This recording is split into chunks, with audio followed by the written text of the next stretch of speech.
Hi, family. Welcome to this week's episode of The Gold Corner. My name is Joel Ojeda. I'm the creator of this channel, and this channel was created in memory of my 2-year-old daughter, Mia, who passed away in 2018 from neuroblastoma surgery. And I created it just as a platform where us as parents can come and speak about those warriors that once fought childhood cancer, the ones that are currently fighting. We've talked to survivors themselves, and we've talked to people that have amazing nonprofit organizations that are in this fight to be advocates for childhood cancer. Welcome to the Gold Corner. Let's do this. And now it's time for the main event. This is the moment you have all been waiting for. In memory of Mia Ojeda. Dedicated to all the brave little warriors that have fought and the ones that are currently fighting childhood cancer. For the thousands watching around the world, fighting out of the Gold Corner, it's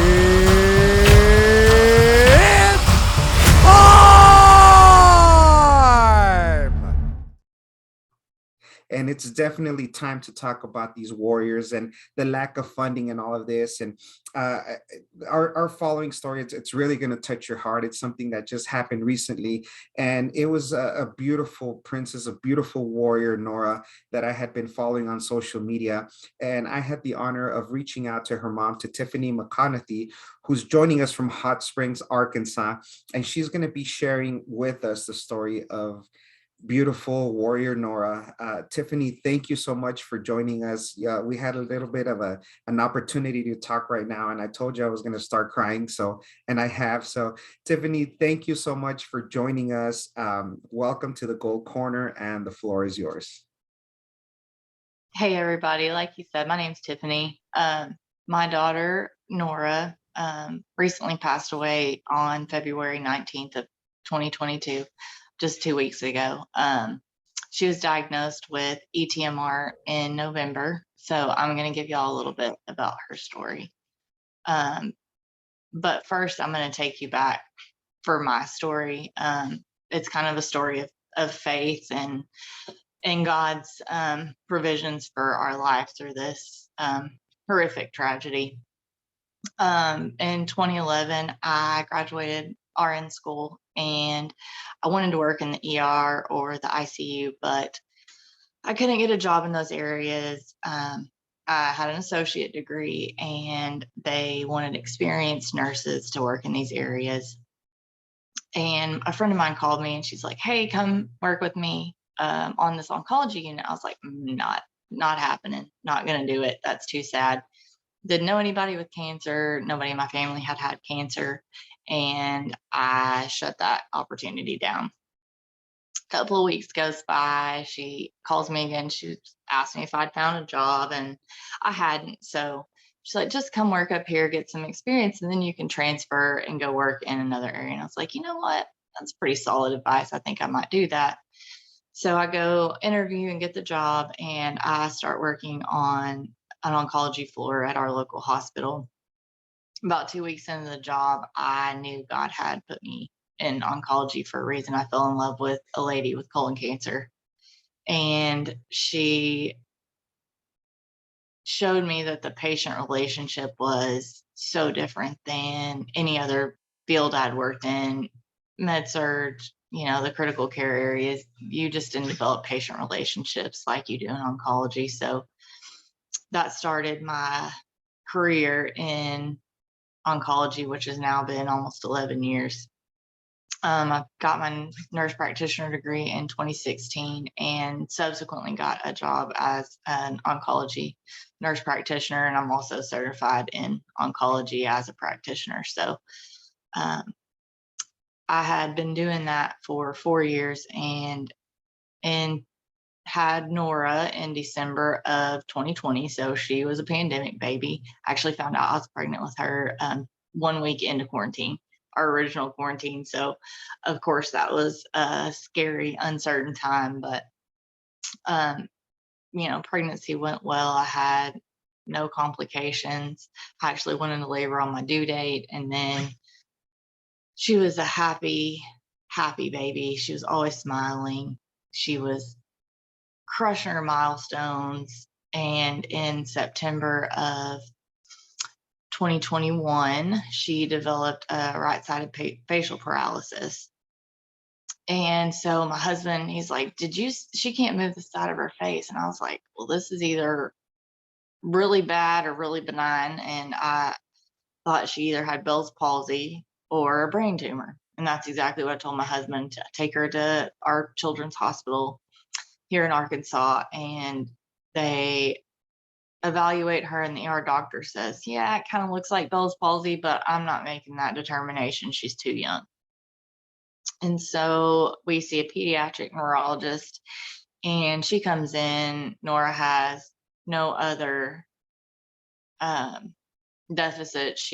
Like I said, she's crushing all her milestones. She has no other symptoms. So the neurologist is certain that it's just facial paralysis and will resolve on its own. So fast forward through the next 4 weeks, she pretty much becomes lethargic. She stops eating. She stops drinking. She doesn't want her milk. She doesn't want her anything. And she's 10 months old at that point. And so on Halloween, I go trick-or-treating with my son, and I take her back to the hospital. I was like, there's something wrong. And we go back, and she had been having multiple ear infections prior to this. She'd had 6 ear infections in the 3 months prior. So they do a CT scan, and they don't see anything. And they say she's admitted to the hospital, and they don't see anything. They say, she might have an infection in her bone. That we see a little something there in her bone. So they go in, and they put in tubes in her ears, and they drain them. They're like, okay, we're going to send you home. And I was like, no, we're not going home. I don't believe you. Like, this is not a clinical presentation of an infection. She had no fever. She wasn't lethargic from an infection standpoint. Just my nurse practitioner and mom intuition knew that there was something wrong. And so I demanded to see a neurologist again, a different neurologist. And I kind of go over everything, and I told him, like, she seemed more wobbly than normal. She started trying to walk, but she wasn't wanting to. And so I'm kind of stretching her deficits a little bit, but I had to do something to get them to listen to me. And by the time that she had her MRI the next day, she was back there. They said, it's just take about an hour. So hour and a half goes by, 2 hours, and I'm sitting there by myself in blissful ignorance on my birthday, thinking that they're just not going to find anything, trying to tell myself it's okay. Maybe her MRI got pushed back. So they take me back to the PACU in recovery, and a resident comes in, and he's like, they hand me Nora, a limp baby, and I'm by myself. My husband's not with me. Family's not with me.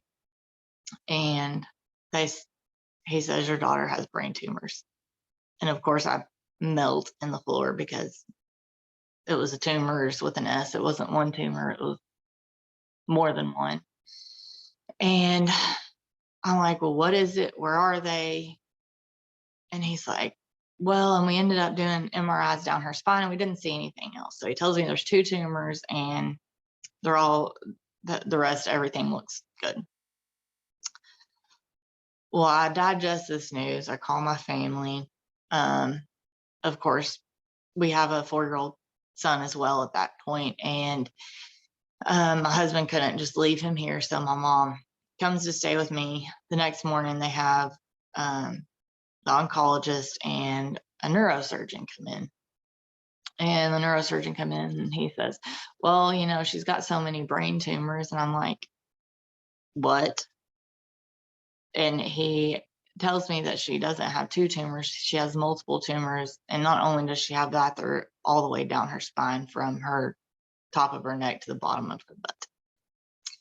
And then he tells me that there's no way they could biopsy her primary tumor in her brain because they were too deep, and he would end up damaging something and causing her some kind of deficit. So she ended up, the next day she went in for a laminectomy. So they removed part of one of her vertebrae to get to her spinal cord, which is where the tumors were. And so they took out part of a tumor to get our diagnosis, which was ETMR. So it's an embryonal tumor with multilayer rosettes, which is basically just the way the tumor looks. And it has a certain mutation that gives it this diagnosis. I think it's a C19, but don't quote me on that. And so what do we do? I'm in oncology, and I'm hearing what they're saying, and in an adult we would say there's nothing we can do. And fortunately we had an amazing oncologist and neurosurgeon after the original neurologist snafu, and he said, no, we need to try. And I said, okay. I said, I don't want her to suffer. That was my main thing. I said I wasn't going to make her suffer for me. Even though I wanted her to be here, I also knew the horror that could ensue after we started our journey. So we started her, we had to wait 2 weeks, which is excruciating. And during that time, she wasn't able to drink hardly anything. She lost movement on the other side of her face by that point. She wasn't able to smile, laugh, babble. She didn't eat. And so I demanded she have a feeding tube. That day that they went in to put in her port for her chemotherapy, I said, I want a feeding tube too. And that was probably the best decision we ever made. We didn't have to force her to take medicine. We didn't have to force her to eat. We just fed her through her tube, and we didn't have to fight about it. And so it was a wonderful decision. And we started chemo the next day, which was November 15th. And after that cycle of chemo, she was such a trooper. I give adults half of what she gets. She got 5 different chemo drugs over 6 days, and sometimes multiple days in a row, multiple drugs in a row. And she outdid any adult I've ever seen. She threw up some, but she was up playing, and within 2 weeks, though, she started smiling. We saw her first time her lips started to crook up instead of down, and we were amazed and thankful. And she ended up getting 3 cycles of that chemo regimen, and we heard her laugh and play and come home and play with her brother. And it was honestly a blessing to get to see. It could have went the other way. We were told when she was diagnosed, he said she's either going to respond or she won't. And that was hard to hear. We might have done it for nothing. But then after her 3rd cycle, she was supposed to get 3 tandem autologous stem cell transplants. And so every month she was going to get high dose chemo followed by her own stem cells. But before we got started on that, she ended up with rhinovirus and then adenovirus, and then she got COVID, which all delayed her treatment because they did not want her to get more sick by giving her the transplant and not being able to get over that. So they decided to put it off, which ultimately caused her cancer type grows extremely rapidly. When she was first diagnosed, from when they did her biopsy to 2 weeks later when they started her treatment, her cancer had rapidly progressed within that 2 weeks. And So when she finished her third cycle, she was off treatment for um, 3 weeks, and then they had delayed an additional week after that to be able to uh, let her recover. But those 4 weeks ultimately cost her her life. And when we talked to her doctor, she we were at home and she was just getting more lethargic, and she was crying and crying, and we couldn't figure out what was wrong with her. She just wasn't comfortable. I assumed, she had a tumor present on her spinal cord.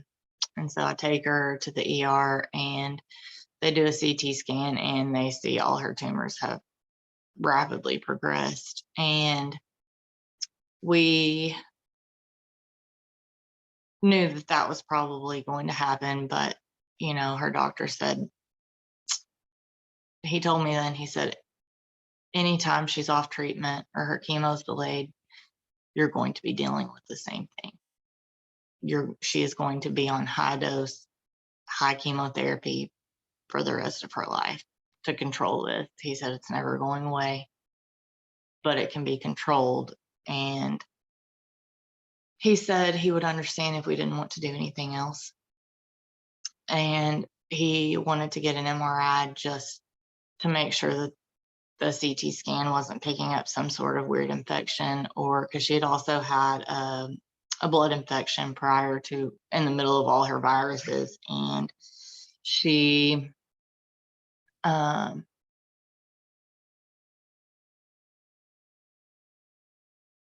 forgot where I was going with that.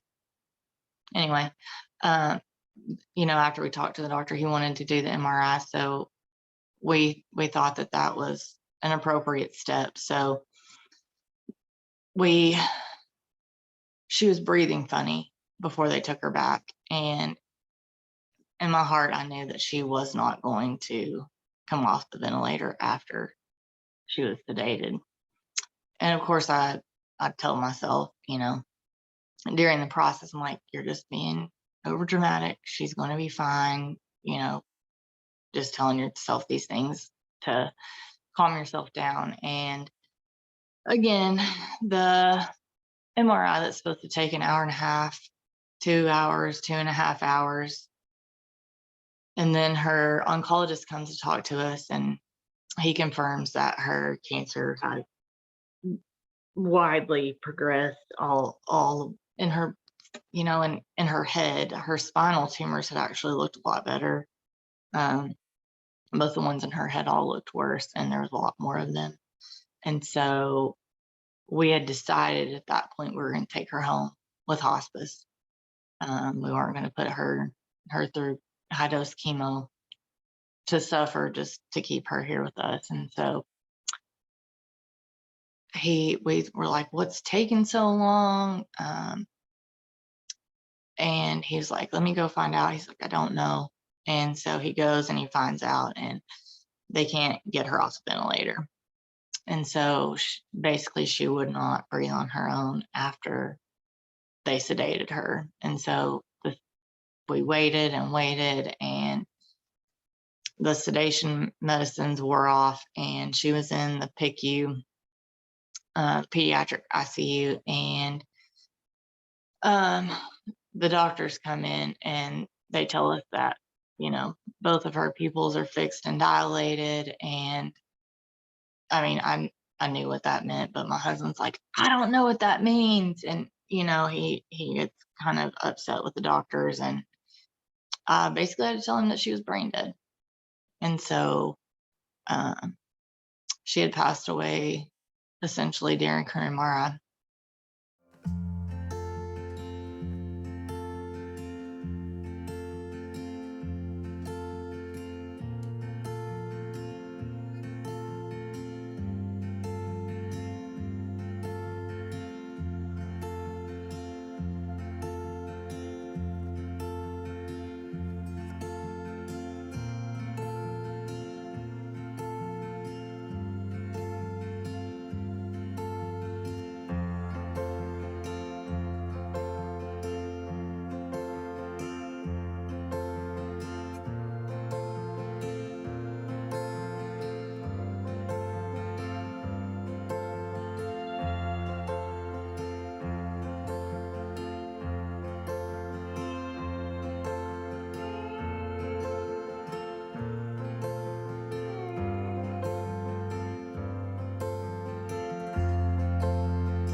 But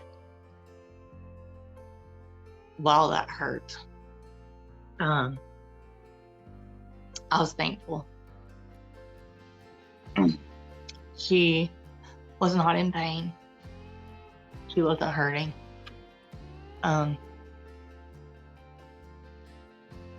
She went to heaven peacefully, and brain tumors can be extremely traumatic deaths. And I was thankful that she went the way she did.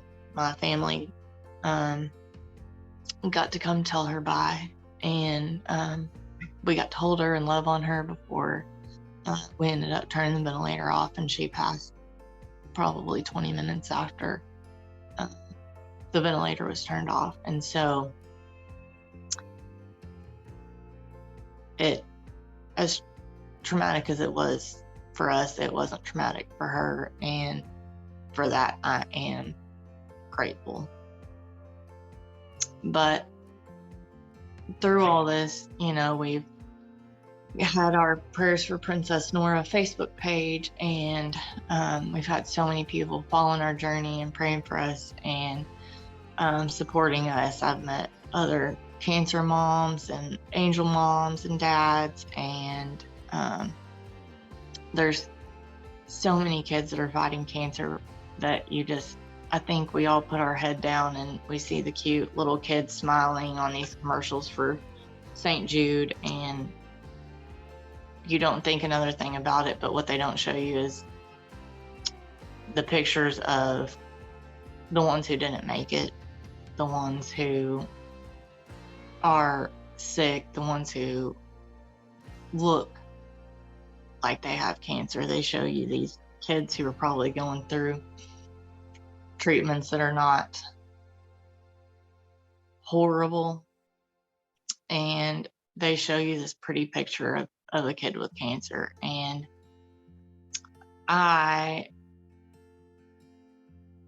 with Nora, have decided that I don't know if I'm going to start a nonprofit or if I'm going to support other nonprofits, or I don't know what my role is going to be going forward, but I do know that because of her, I'm going to change the world.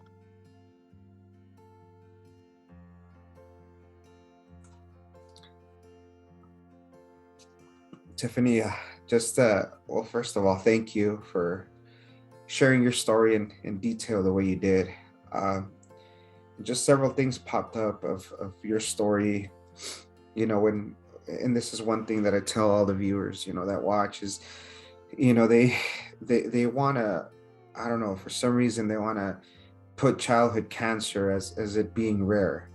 And like you did mention, the St. Jude showing these commercials of these kids that are smiling during treatment, and like you said, they don't see beyond that. And a child might be smiling, but that's only a little bit of what they actually go through, and everything during the treatments, those countless hours of them being in pain, even though they're connected to continuous morphine. I mean, all of these things, they don't show that. And yet again, we were talking about this, and this is a subject that is very common with cancer parents, and that's the 4% funding that we are given for our children. Just 4 pennies of every dollar go for childhood cancer research.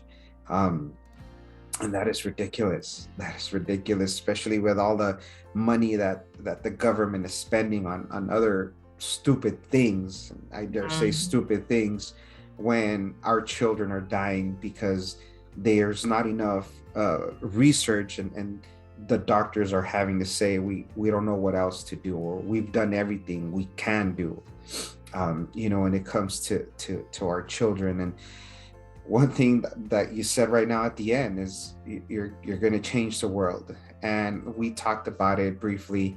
And this is something that my passion comes out, and I say this, that once again, this generation of cancer parents, whether your child was called home already, whether your child survived, or whether your child is currently fighting right now, this generation is going to change the world for childhood cancer. And I can put that on my Bible that's sitting right here, because something needs to be done, and something is going to be done.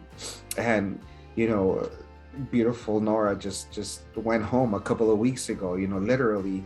And it's sad, but we have to see the other thing, the good things about it, and that's where I'm at right now also, is our children are not suffering anymore. They're not having to go through everything that they were going through, Yep. and we have a hope in God's promises that we will see our children again.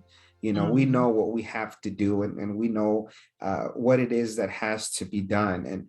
And for me, and I'm sure for you, faith is what's still keeping you standing up right now. And that is something that's very key. And that is something that it's a lot of parents lose the faith, and rightfully so. I mean, having to see the bad thing about childhood cancer.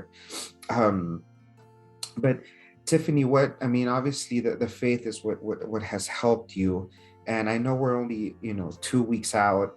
Um, but what are other things that have helped you to kind of cope with things? And of course, this is a grieving process that we're going to go through for the rest of our lives, good days, bad days, really good days, really bad days.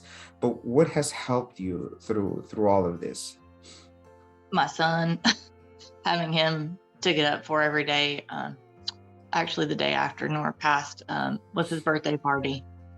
And so we were at the hospital until 2:30 in the morning, and his party was at 11. And so we got up and we made his birthday party happen. Uh, he honestly went through hell with us the last 4 months with her, and his parents being apart, from one of us happened to be in the hospital and one of us being with him. We said when we first started that we were not going to interrupt his life. We weren't going to have him staying with our family. One of us was going to be with him and one of us was going to be with her. And so we were apart for 4 months, pretty much almost constantly. She was in the hospital at least 10 weeks out of the 4 months that we were fighting all of this. So he helped tremendously. Obviously, my faith, distractions. We actually went to Disney World last week for Zane's birthday. We took a little belated trip to Disney with our family to shower him with love, and also to distract ourselves from being in our house and around all of our stuff that's not the same anymore. I just stay busy. I don't want to. Honestly, I think I'm still in the shock phase and in the disbelief and the feeling like I feel like maybe she's just still at the hospital with my husband, even though my husband's here. It's like I got used to her not being here some, and so I think my mind still tells me that she's going to come home, even though I know she's not. But I think that that's what my brain does to cope with her not being here. Right. And when the whole family goes through it, it's the child is the one diagnosed, but the whole family is what goes, that goes through it, as well as and siblings as well. And I'm sure that he's gonna need a lot of love and care, and a lot of things that that he's gonna be thinking of as he grows up, and how this just affects the whole family, and that's unfortunate. Tiffany, what's the Facebook page again, where they can follow, where people either want to see a little of some more pictures of Nora and read everything? Prayers for Princess Nora. And my mom's actually posts a lot on there, and she actually started a couple of days ago posting from the start of our journey again. And so every day she's going to post a little bit about from the beginning when all this started. So those new people won't have to follow all the way back to the beginning. It'll, kind of go day by day. And I've had a couple of people reach out to me telling me they're praying for us from seeing those posts. And I think they think they're recent, even though they were back from November. But we'll still take the prayers, even if even if they're a little late. Of course, prayers are always going to be helpful, especially for now this new era of your life and this new chapter of your life that you're having to deal with. Tiffany, before we end this episode, I always ask my parents to two questions in specific, and I know it's still recent for you, but the two questions that I'm going to ask you is, number one, what can you tell parents that are going through the same thing that you are? And then the second question would be, what would you tell parents with perfectly healthy children? What advice would you give them? For parents going through this, just hang on. It's tough and it's so hard, but I chose from the day she was diagnosed to cherish every single day I had with her, no matter if she was sick or if she was whiny or if she was not feeling good or if she felt great. I chose to cherish every single day I had with her. I've had friends lose children to SIDS and SUDS, if you can even believe that's a thing. It's sudden unexpected death of a child, which is basically SIDS for older kids. And I'm sorry for those of you who didn't know that existed, because I didn't either until it happened to my friend's 20-month-old and just died in her sleep.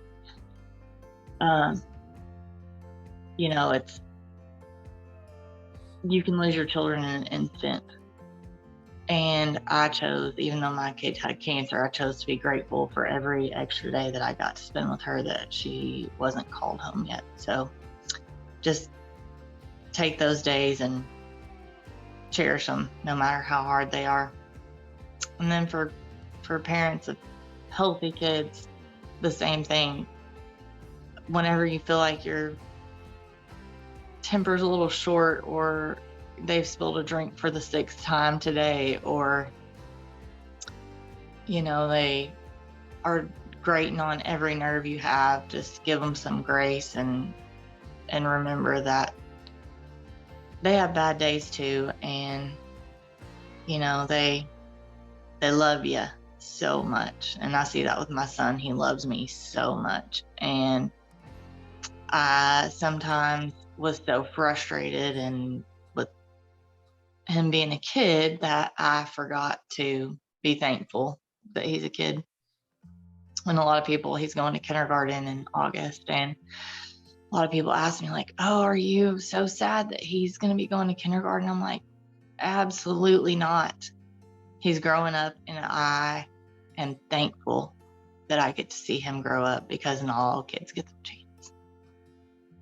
Yeah, very, very well said. And I always tell that to people also, be grateful, that you have to sit through a boring dance recital or a boring soccer practice, because there's a lot of us out there who would love the opportunity to have that, and we don't. So be grateful for everything. And so once again, Tiffany, thank you so much for having shared your story, Warrior Nora's story. We are going to be putting here the Facebook page so they can keep up, with her story and everything that she went through. And thank you to all our viewers for listening and watching this week's episode. Remember to pray for your family, pray for your children, love your children, pray for our nation, because now we need it more than ever. We need a lot of prayer now. And this is who we are. We are the Gold Corner. We're a broken family, but we're broken together. Remember to live each day to its fullest, because tomorrow's not promised. And just hold on a little while longer, because we're almost home. God bless you, and we'll see you next time.